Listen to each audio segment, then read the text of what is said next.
Hello everyone, today I'm going to show you how to install incompatible apps on Android. So first of all, we will just swipe up and just find the settings of Android device as well.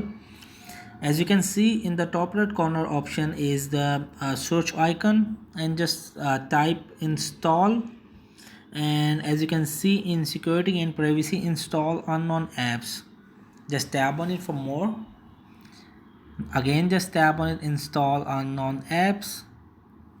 So as you can see, I will be just using my Google Chrome browser, and make sure you will just have to give access to unknown apps installed. So just turn it on this browser and just go back and just finding the Google Chrome browser.